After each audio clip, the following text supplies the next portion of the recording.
Hi all, and welcome to another episode of Screenwriters Rewatch, a series where we venture into IMDb's top 250 film list, pull out some of the classics and look and see whether they deserve their place in film history and in the script department vaults located in the Island Cave, along with the copious grotesque portraits of Helen Hunt and Tom Hanks' lost tooth. But before we get going, don't forget to like and share and subscribe, and check out our previous episodes on Spotify, Apple Podcasts, YouTube, or wherever you get your podcasts. And remember, you can always pop over to the script department website to see what's going on with our global network of screenwriters. And keep your ears open at the end, where we'll let you know what we'll be rewatching next week. Today, I'm joined by Fiona as we test our survival skills and with personifying inanimate objects and rewatch Castaway. Frequent listeners will know that I have a soft spot for stranded on a desert island storyline, but Fiona, what are you bringing to this rewatch? Well, not a lot, I have to say, because I have never seen this film. I feel terrible until 3 days ago. Obviously, I've seen grabs of this film because it's everywhere and it's an iconic. It's been memed to bits, and yeah, you see little cuts of it all over the place. But I've never seen it in from beginning to end until a few days ago. So I'm very fresh in my view of this movie. I tend to find if I've missed the launch of a film that gets really hyped, like Castaway did when it came out in 2000. If I miss that, I tend to not watch them because I feel like I'm only going to be disappointed. So yeah, so this is all new for me. How about you? I think we can. I think I watched it probably not when it first came out because I would have been quite young then. Mhm. But I definitely would have watched it in my late teens, and again a few years ago, and then I rewatched it recently. And what was interesting for me was I'd forgotten almost all of the first act. So Ah, it was a real surprise to me, that build up getting into the plane crash, and I'd forgotten all of that, wow. which raised some questions to me about the importance of that. And Yes. I know you've got some points of Yes. view on that one as well. But I just it wiped it from my memory, so it was interesting to relive that. That Yeah. is funny, isn't it? Yeah, I saw it the other day with a friend of mine who also who had seen it, but hadn't seen it for a long time, and they were saying at in the early parts, "Gosh, I couldn't remember this, but I didn't remember this." So I think there's something in it about that first act and what that does or doesn't do. So we'll get back to that. Yeah, we'll come back to that one definitely. So something that really struck me with this film is the concept of time is laid out right at the very beginning. With Chuck's sense of time being precious in a business way, in that commodity type way. People aren't moving quickly enough, and he's got so much to do, he can't fit it all in. Mm, And he'll tell his girlfriend that he'll be back in no time, and all of this lot. And at the same time, things are moving too fast for him. So it's been a while since they last discussed how they were going to get married, and then as she physically gives him time, doesn't mm, she? She gives him the watch, the pocket watch, which he takes with him, and the time is mirrored in that the watch stops, and all time for him on that island effectively stops. How do you feel about that very on the nose kind of device with giving him the watch that stops? yeah, I think on the nose is on point. It's such an overt mechanic through the film, and even to the point that in the earlier opening scenes where Chuck is in Russia and in that factory in Russia, and he's literally yelling at people about how they have to be on time. Like it couldn't be, you couldn't throw that sort of mechanic down the audience's throat anymore. It's okay. This is going to be about time. Okay. So yeah, it was really quite heavy handed in a way. I mean, and it was reiterated, and even the things like the timepiece, which I thought was funny. The timepiece is, yes, it's the literal watch, it's the clock stops, it's all of that sort of thing. But also the fact that when she gave it to him, do you remember she mentioned? Oh, you might notice she mentioned to him about it was it her father's or her grandfather's who'd had it in the Yeah, South family Pacific or heirloom. something? And it was like, oh gosh, like, could you be any more overt with this? Where we're going with this storyline, you know? But it is it powerful in that it is, you know, the one of the major thematic drives through the narrative. So, I guess it's probably just making sure that nobody misses it, right? Yeah, definitely. I think they they kind of they work well with it. They set it up quite well in that in the beginning it's very fast paced. He's here, then he's there, then he's there, then he's here. And then there is this sense of everything's slowed down. There's very little music, there's very little dialogue in the second act to get into the third act, and he is the one that is standing still and quiet, and he is a very different character from when he left civilization, and everything else around him has moved, is still moving, Mm. and he's, you know, the one wandering slowly through that crowd of people Mm. or standing and watching everybody else move. I wondered how whether you felt perhaps that was overdone, or whether that was just right, or was it necessary to reflect time in that way when he came back? Yeah, I think it was. I felt it was all very heavy-handed. I think there was no light touch around using time at all through that film. Um, it's not a bad thing. It was quite overt. I didn't mind the scenes at the end where he's moving very slowly and the crowd's moving at pace. I thought that was quite okay, because actually probably practically it makes sense as well in terms of the journey that he's been on, having been away from civilization for 4 or 5 years, whatever it is. And I did quite like that scene where he comes back in when he's arrived at the airport and there's all the crowd outside, and he comes back into the room and all of the crowd's outside, and they're playing the welcome home speech on the television. I actually thought that was really a really clever way to present that scene. So we didn't have to watch the, Mm, you know, here he is, you you know, being accepted home, because that could have been quite laborsome and quite a long. So I thought that using it that way and actually then making him the one fish that swims back in alone into the room where everyone else is yeah, outside was quite clever. But yeah, I think in yeah, general as a it was very very strong. You know, and I guess I notice it because this is what I do. So it's, you know, particularly notice those sorts of things, but we notice it. But I don't necessarily think the audience would, um, in a no. problematic way. I don't think. It's good that you brought up that scene actually, because there's several points where they reintroduce him back to this isolation, this feeling of isolation. So that scene is one of Mm, them. He actively removes himself from that busyness, that crowd, and he's on his own again, and we are with him, and he's physically separated by the glass doors, and mm, he's made a choice to do that. And again later, he makes a choice to go off on his own in the car, uh, which I found quite interesting to sort of think about how his that experience has changed him as a character. Um, and I also, with the time, there was something that snagged with me, and I wasn't sure whether I liked it or not. But we went from, you know, a couple of weeks with him on the island, and then he knocks his tooth out and he passes out, and then it's 4 years later.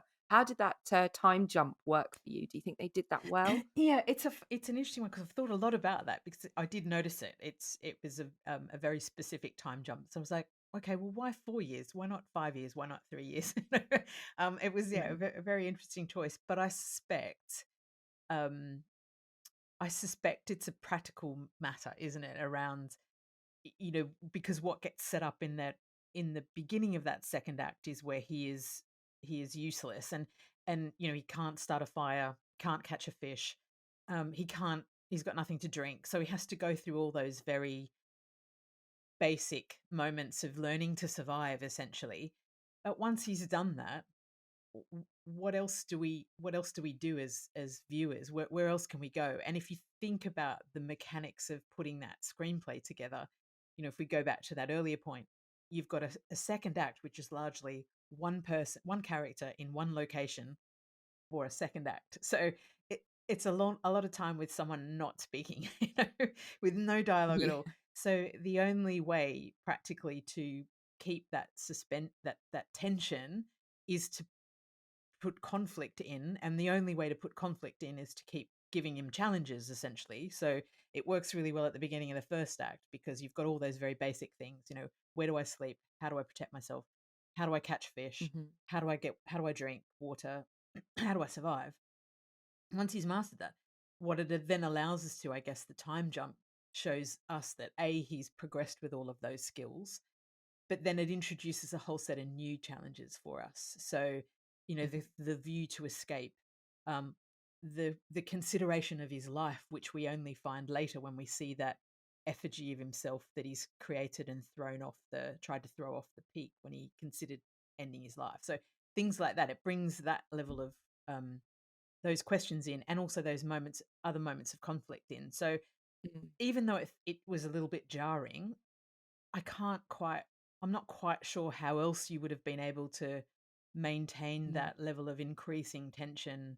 Well, I guess it's, yeah, you know what I mean? To kind of keep the audience with him over that, Yeah. yeah.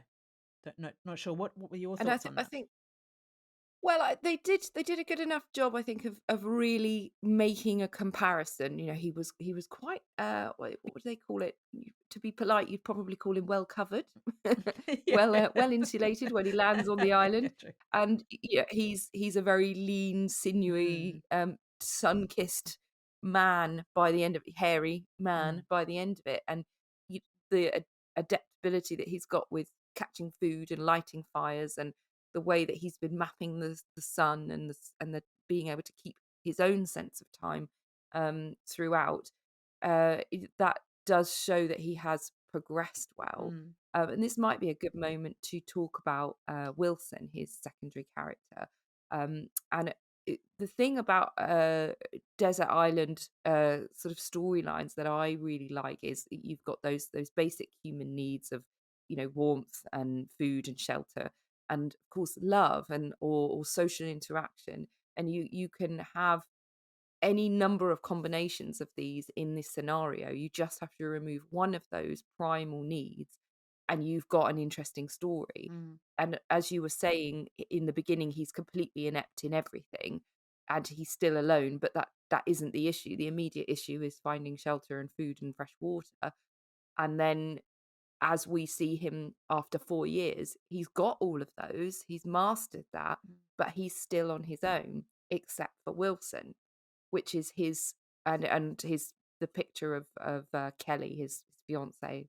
Um, so how do you think, like, because there's a like you said earlier, he's on his own, it's a very quiet second act, unless he's annotating, like, talking to himself, um, there is no opportunity for dialogue. So mm. how do you feel that exposition of his time over those 4 years, his fears, his desire, how he's evolving?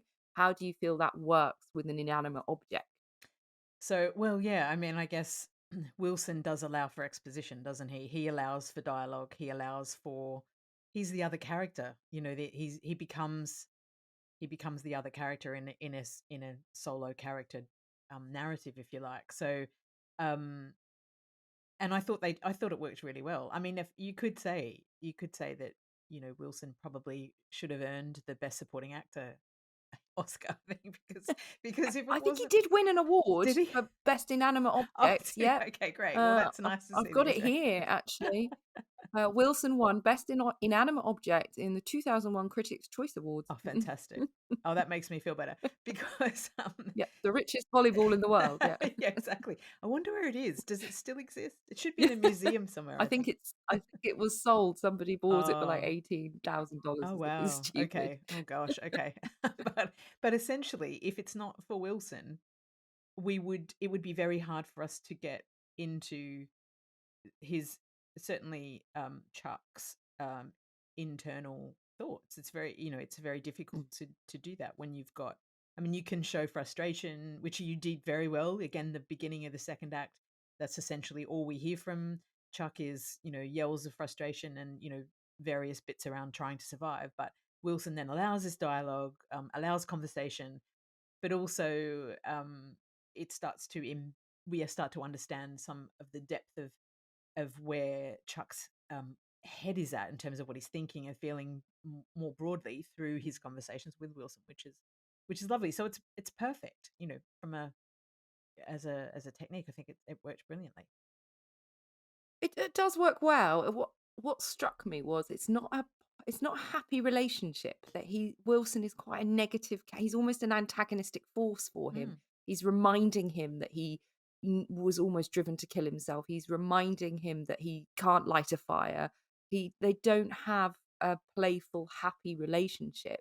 It's a very dark relationship. How do you think that if they'd changed that to a more supportive, positive, in fun, engaging relationship where they had talked about the football or something, that would have Would have worked as well? well, Or do you think that well, it works what better that he's quite I don't know. Yeah, it's a good point because I think at the very beginning when Wilson first appeared, it when he first found Wilson or took him out of the box, whatever, it did appear that the relationship the relationship was a positive one because as soon as Wilson sits on that little tree trunk, so that's the point at which then Chuck is able to.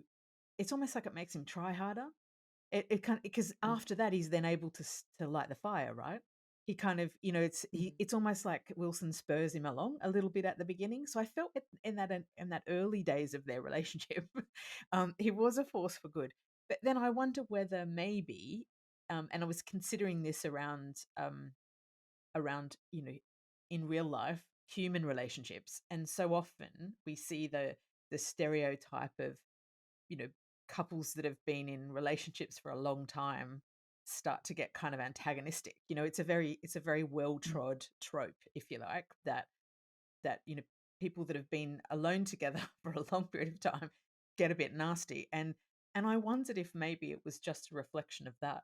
It's just that human nature of, well, you're the only thing I've had to talk to for the last 4 years. So I'm going to take all my inner angst because it is in that angst, right? It is his mm. frustration with still being there. The deep psychological frustration which or unknowing which sits with him every day of his life of am I going to survive? What's going to happen to me? Am I ever going to be found? That's such a traumatic thing that he's living through.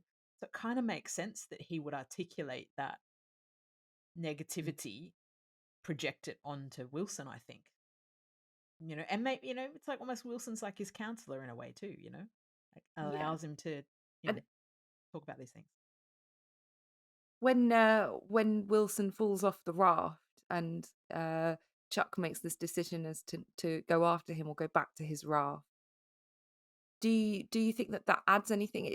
It fits quite well into that hero's journey. He loses his mentor and he has to go the rest of the journey on his own. But do you? I wondered whether or not that does work because how has Wilson, like I know you mentioned earlier that he does kind of provide this drive, this desire to prove Wilson wrong Mm. or to work harder to try and survive. But does that work in that context? Yeah, Because he's we haven't had him throughout the whole film. We've only had him, sort of throughout that second act. yeah.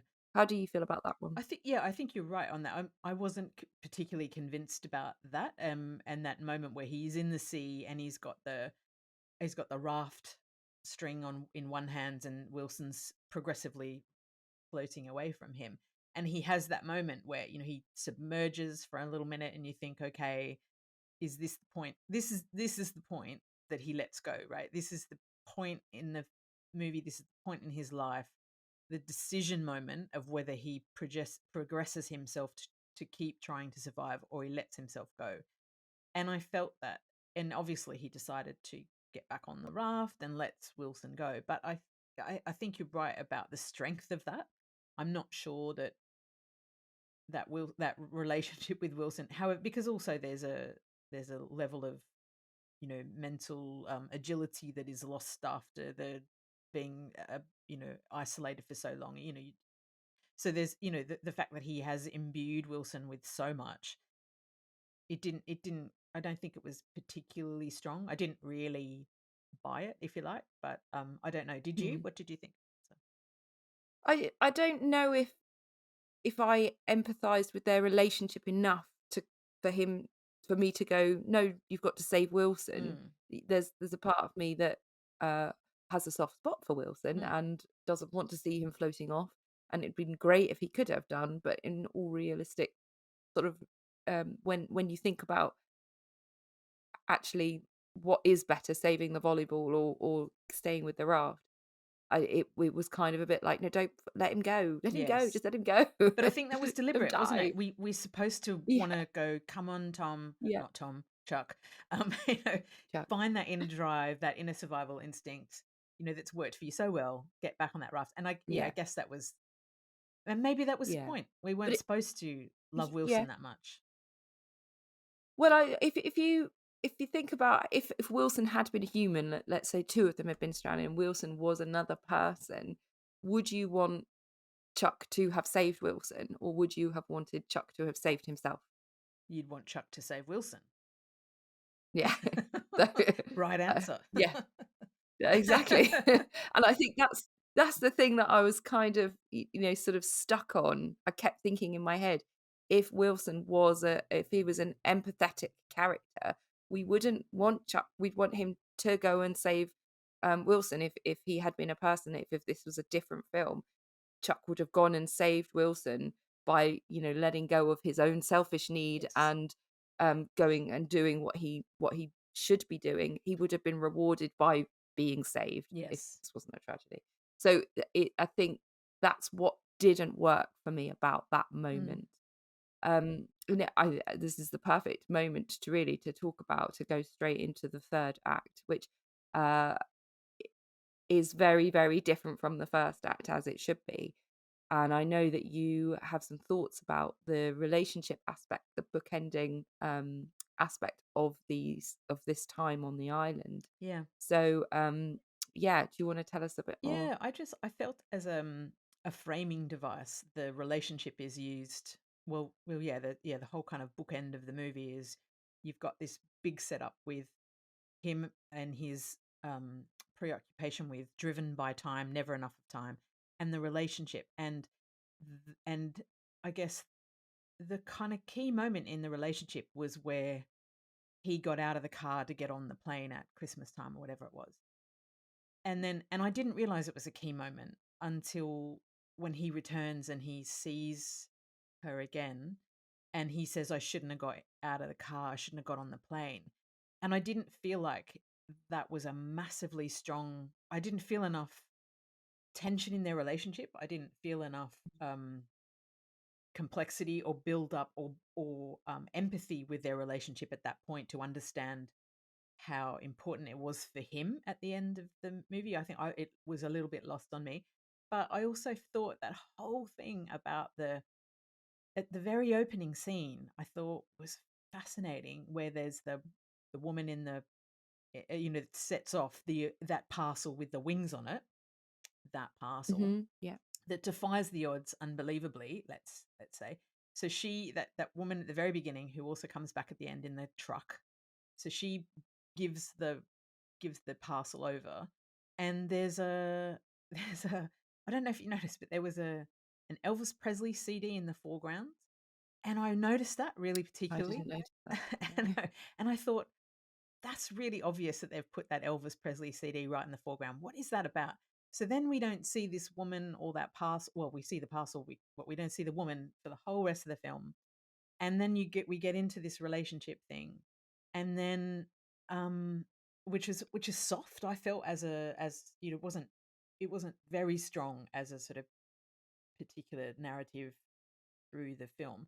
And then we get him back at the beginning, and we get all the closure. So she's moved on, she's remarried to Big, which was weird, from Sex and the City, which was sort of threw me a little bit. Yeah.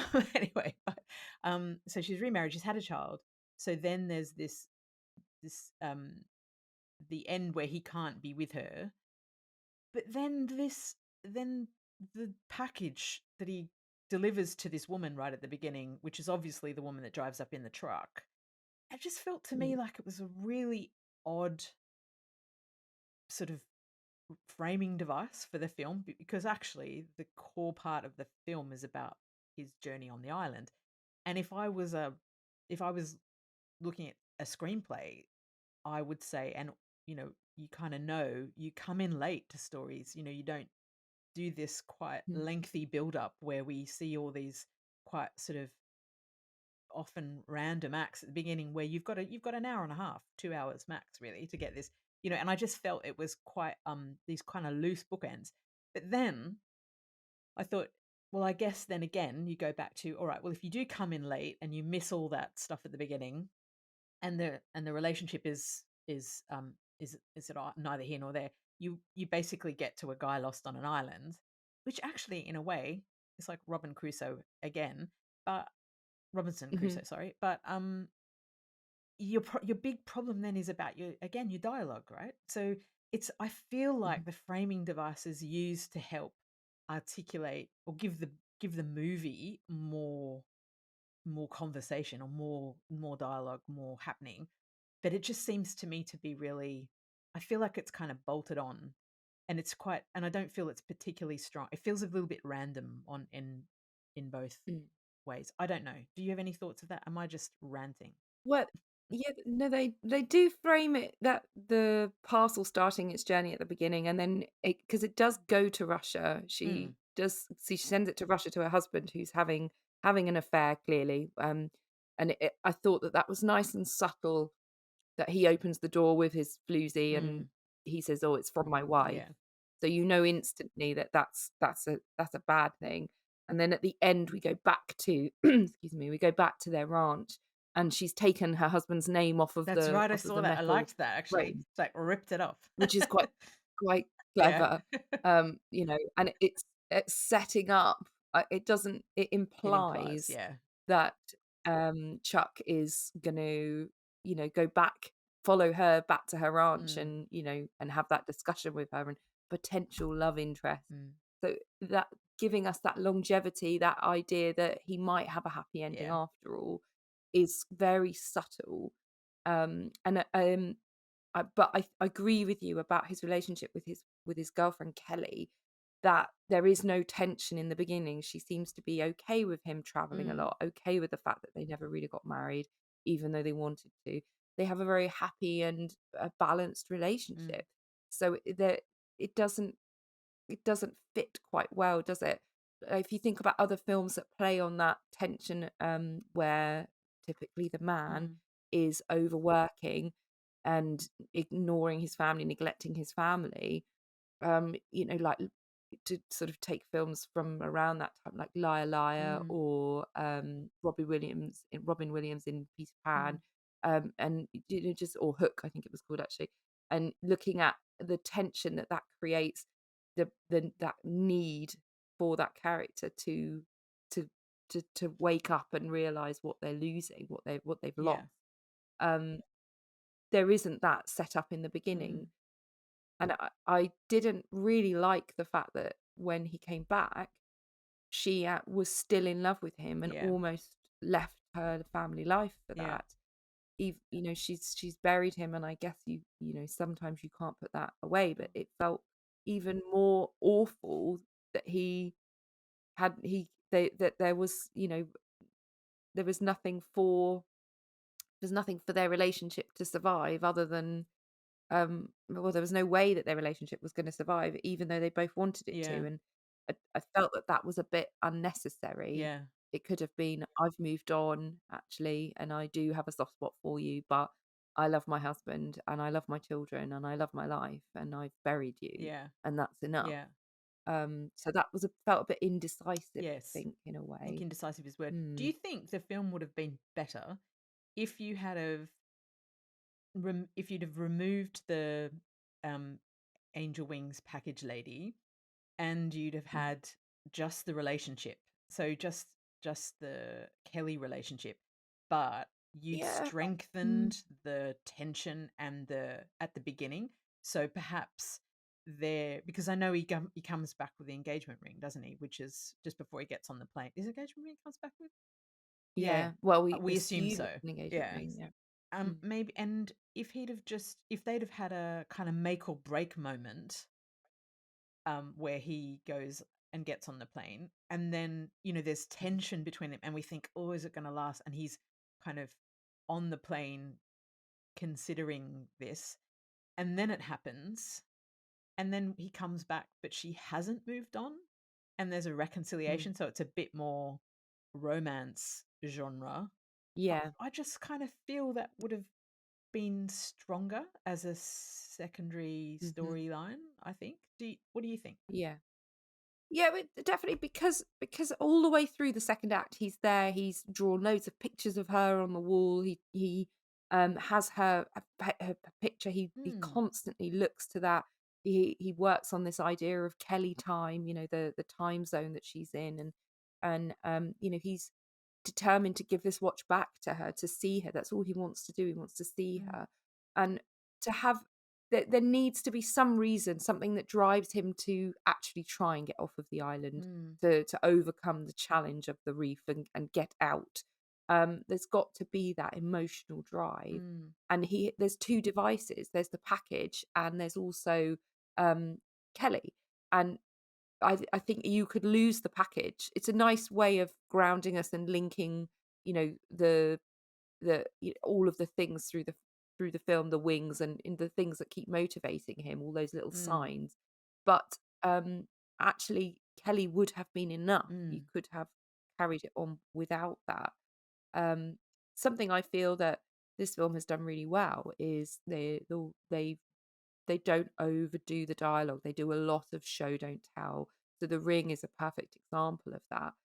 He could have said, "I do want to marry you," mm, and or he could have even got down on one knee and done it there and then, or even opened the box and we've seen the ring. But the writers very cleverly given us just enough that we can make an assumption that that's a wedding ring and that's what's next. And they did it again right at the very beginning.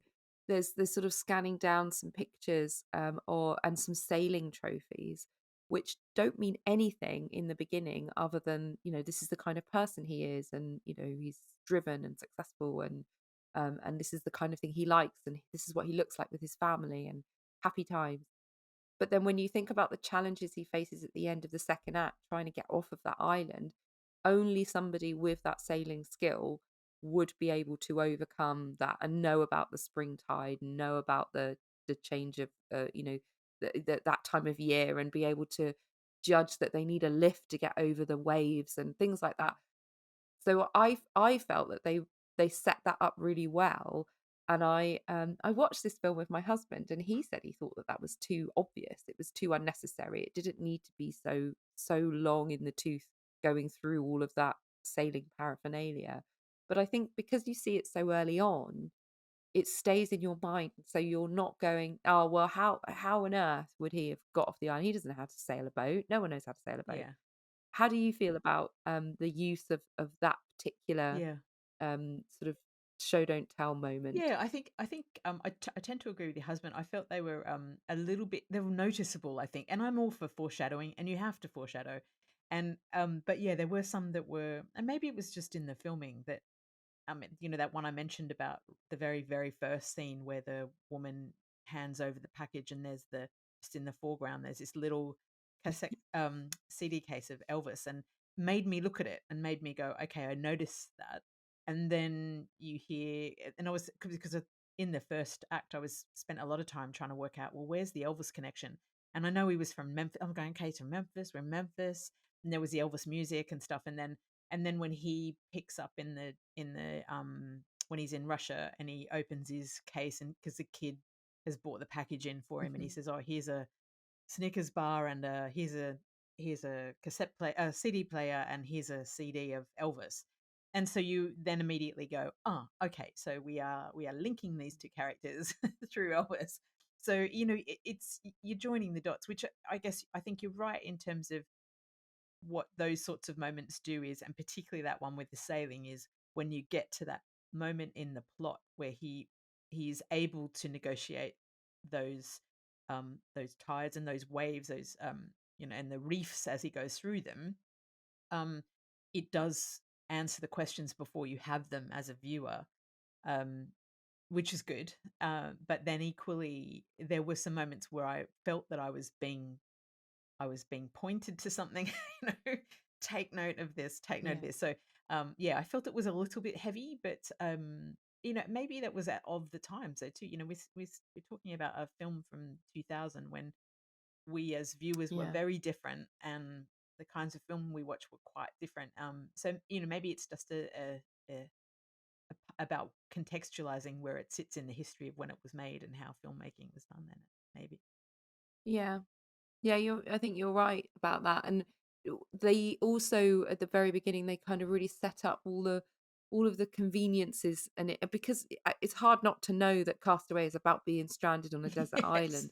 So when he's sat there at Thanksgiving or Christmas and he's got, his the table is heaving with food, and in his briefcase he's just has food and everything that he needs there. And even on the car keys there's a Yeah. penknife. And you're right. There are some really kind of, sort of very obvious, oh, he's going to regret not having that, or look just how accessible things Yeah. are, that you don't realize. And yeah, so I agree with you there. I think some of it was probably a little bit too obvious.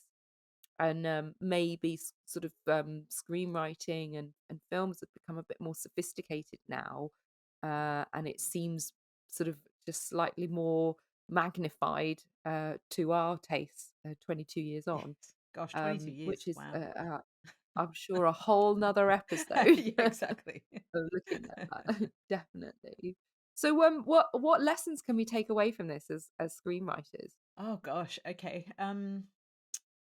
What lessons can we take away from this? I think probably um look, it's a great example of I think there are some great show not tell moments, I think definitely. And I think that one which I hadn't remembered, but you were absolutely right about the engagement ring, and that we of course it's inferred, those sorts of things are lovely. So that's great.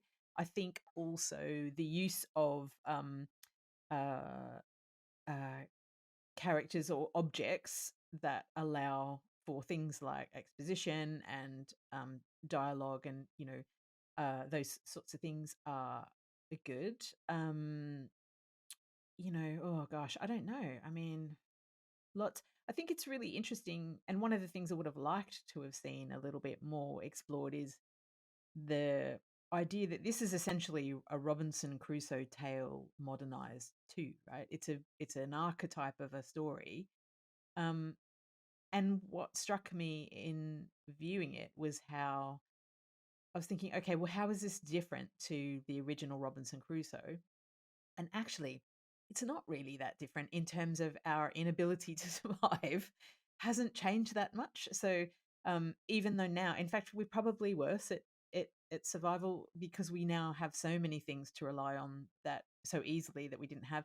And I really would have liked to have, from a screenwriting point of view, pulled that out a little bit more. And um, because actually, it's looking at, if you think about his, sorry, I'm just kind of going off on a bit of a tangent here, but Mm, if you think about his, he survived, he beat the odds again and again and again and again and again in this movie, right? He beat the odds surviving the plane crash.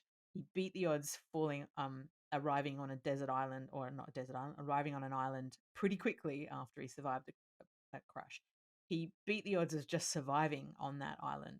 He beat the odds of getting out off that island. He beat the odds of being picked up. So it's a brilliant example of willing suspension of disbelief on the part of the audience. You have to really suspend disbelief to go on that journey.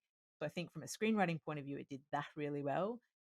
But I thought there were opportunities to pull out more of that, um, that uh, that kind of what does it mean for us as Robinson Crusoe in today? Like, what are the things that we've learned about that? We're still so ridiculously reliant on all this stuff. Is it a good thing? Is it a bad thing? I don't know. Sorry, that just rambled on then. no, not at all. No, I think I agree with you there. There's the really strong points to me are the show don't tell moments, and the temptation would be to add in the dialogue to tell us through that exposition. And the writer really holds back and lets us work it out. So that's Mm, my lesson. But I do agree with you. that having that modernized perspective of that survival, that intense survival.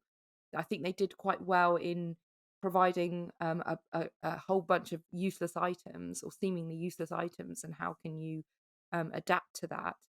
Mm. But even this was sort of set in the time that it was filmed, in that sort of late 90s 2000 period, and there were a lot of conveniences that we have taken for granted, and could Tom Hanks's character, really sort of struggled with the notion of, you know, how to uh how to fish, how, like, that kind of, he was very resourceful with the He things that he was, had. yes. um maybe that's a reflection of his intelligent character. Mm. But would it have, would it have been fairer to have for him to have discarded these items, like the dress with the netting, Mm. for a little bit longer, to try and fish in another way, Mm. and then to kind of, try and makeshift some sort of net, to then realize that he had that? Yes. Would we be that intelligent? Would we be that quick to put two and two Mm. together, or is that just a very specific Yeah. character that would do Yeah. that? Um, and it's, if we're comparing it to Robinson Crusoe, I think it's good that we have swapped, Wilson in for Man Mm. Friday. It's quite nice not to go down that typical, oh look, there's a native Mm. islander kind of thing. But I think, apart from that ominous presence of the cliff face that was always looming over him, and later on with Wilson we find out why that looms over Mm. him, but there wasn't really anything sort of intense about being on his own. Mm. And in Robinson Crusoe, there's a moment where he's, I've read the book, and the book sets it up brilliantly. We spend half the book with him, bumbling along quite happy on his little island, making stuff and surviving, and he's all right with being on his own. And then out of nowhere, he sees a footprint in the sand, and that is the most terrifying moment I've ever read in a book. And I think the writer might have missed an opportunity there to play on the fear of, am I really Yeah. alone? Is there someone in the Yeah. cave? Does this cave belong to someone Yeah. else? Even it's not a big island, but Yeah. yeah. So I think, if we're going to encourage people to keep writing these stranded on desert islands, it's that there are some things you can pick out from this, Yeah, definitely. because it's interesting, isn't it? You would think that nowadays, we are, Mm, as a species, probably far less able to take care of ourselves mm. than, I mean, Yeah, I was looking at how he beat the odds, and I was thinking, you know what, there would be no, if that was me on that island, no chance. I would just be curled up in a ball no, somewhere, waiting for the dead within a week. inevitable, right? It's just, I wouldn't even bother, It's so incredibly inept I Yeah, would be at any of those things. But yeah, anyway, but I think that's the truth of it, and I would have loved to have seen a bit more of that desperation of his yeah, own, because the other part of it was we didn't particularly see him early on set up as a massive handyman. We saw him as, okay, we saw no, the sailing paraphernalia, which gave us a hint to some capability on the water, but he didn't come across as a massively resourceful human necessarily. I felt he was a very corporate guy, right? It was yeah, my take on him, the corporate clock watcher kind of guy. So yeah, I don't think he was necessarily, came into this situation being particularly gifted in these ways. And yeah, I would have loved to have seen, to your point, a bit more of that angst of, mate, I can't do this. How do I, you got some frustration, but I don't think you got any yeah, existential angst, which is what you would definitely be no, feeling in that situation. yeah. I think, the films that were made nowadays, especially about the modern man, they kind of do play on the fact that they challenge that masculinity, and they show, probably, I'm speculating because I'm not a man, but I can imagine having this idea that, you should always be capable and fearless and strong, and handy with a hammer and a spanner and all of that. That, I like that films nowadays really play on the fact that a lot of men don't know how to Mm, do that, and they feel that yeah. fragile masculinity because of it, and it makes great comedy, and it feels relatable. And I think if we were rewriting this now, it would be a much more comical film, Mm, uh, but it would be more genuine, and it wouldn't you would feel you could relate to that character more. You could see yourself in those yes. situations. Go, that's exactly what I would do, Yes. or that's exactly what my husband would do, Yes, or my exactly. dad, or Yeah, whatever. yeah. That's Yeah. the relatability bit, isn't it? Um, Which you want. You want yeah. people to imagine themselves there and what would it be like for me? How would I be feeling? How much of the success Exactly. of this movie do you think is based on the fact that Tom Hanks plays the lead role?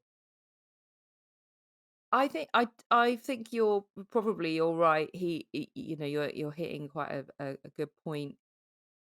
He is such a clever actor with all the subtlety of his facial expressions, his mannerisms.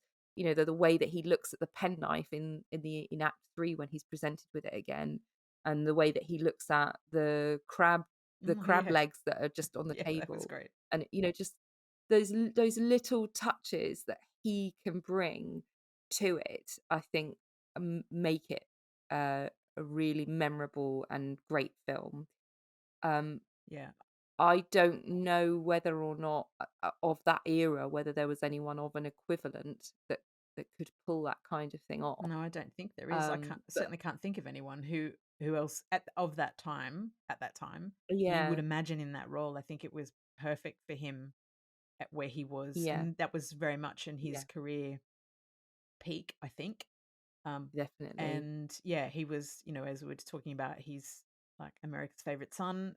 At that time, it was Mhm, all of those things coming together, and he's brilliant. I mean, there's no doubting it. He did a really brilliant job at that role. But I just wondered how much of it was, again, at mm, the time, how much of a draw card he in that role was, which I think was massive because it was, if I recall correctly, it was huge hit when it first came out. Yeah. yeah. I think it was very well received. Um, Yeah, that's a really interesting question. I don't if we perhaps had another actor in our minds that we could put in there to sort of compare. Um, but I think you're right. Perhaps the film on its own might not have stood up as well if it wasn't for what Tom Hanks was able to bring to Hmm. it. I Um, wonder. Yeah. which I guess segues nicely into, do you feel that it deserves a place in the script department vault? Ooh, that's right. It's the vaults, isn't it? Do you know what I Mm. kind of what number is it? Do you know? Let me quickly get that Because one that's up. important. How far high or low in the ranks in the vaults it goes. I don't know. Let's have a Okay, look. because I do think it probably does. Because again, so much with these best movies of all time, you have to contextualize what the film is when it was written. You can't just take it on its own and go, well, by today's standards, would it go in? Would it not? I think, or when it was created, um, and it was, it was the first time that type of Robinson Crusoe deserted island kind of story idea had been brought into mainstream Hollywood, as far as I know. And so yeah, I think they did a good job. I think there's things that you would, in retrospect, I would probably do differently, but obviously it's not for me to do. But yeah, I think it probably does deserve its place. What do you think? That's it. Well, I think that there is there's a lot to celebrate about Hmm. this, and I really really liked the way that they did a lot of the dialogue in the show don't tell, and the way that they used an inanimate object to give us a voice when there wasn't an opportunity for that. Um, but I do struggle with the way that the relationship with him and Kelly was set up, and the motivation for him to get off the island, the realisticness of how he has navigated that. And if he was an average Joe, it would have been a very different film. So for me, I don't think I would put it in. Oh, I love that. Um, Controversial. yeah, Wowza. very controversial. No, that's And fine. yeah, statistically, I've put almost every film in, but it's that. it's that setup at the beginning, like you say, it's quite long-winded, and there's the payoff isn't as satisfying because the relationship between him and Kelly, there's not enough tension to pull it forward. Yeah, I mean, if Don't you're know. looking at Not it from a strictly screenwriting point of view, then yeah, I probably wouldn't put it in. But if I think of it as a film in its place in history, then I would. So, that's a bit of a fence sit, isn't it? So, mhm, but no, I think it probably for definite. my I would put it in. I put contextually, but yeah, I think I would love to see it. Um, I'd love to see someone have a go at rewriting this type of Rewrite. story again, and like now 22 years later, and seeing how it would Mm, change, because also audiences now are expect so much more, and are much more complex beings than they were then, in terms of we've just had so much content that we've been exposed to in recent years, particularly with with streaming. So yeah, I think it would be a very different type of film that you would write these days if that was the brief you were given. um yeah, maybe someone could do and that. I can't help myself asking this because, hopefully our listeners will know that you run another podcast with us, called Stepping Into Frame, Women in Script Writing, and I'm curious to have your opinion on whether you feel that what this film would have been like if, Chuck was actually a woman Ooh. on that island by herself. Wow, okay, well, maybe that's the rewrite, right? Maybe that's the contemporary rewrite that needs to happen. Maybe somebody needs to do a Castaway with a female protagonist. That would be really interesting to see. But then you see, yeah, that would be actually be really interesting. I might go and write that. I would love that. I would absolutely love that. It's quite Well, intriguing. thank you so much. Yeah, that is an intriguing one, isn't it? Thank you so much, Fiona, for joining me. Pleasure. And for those who are keen to tune in next time, we will be watching the 1959 film Some Like It Hot. Oh, Hopefully, see you then. such a good one. Thanks. Bye.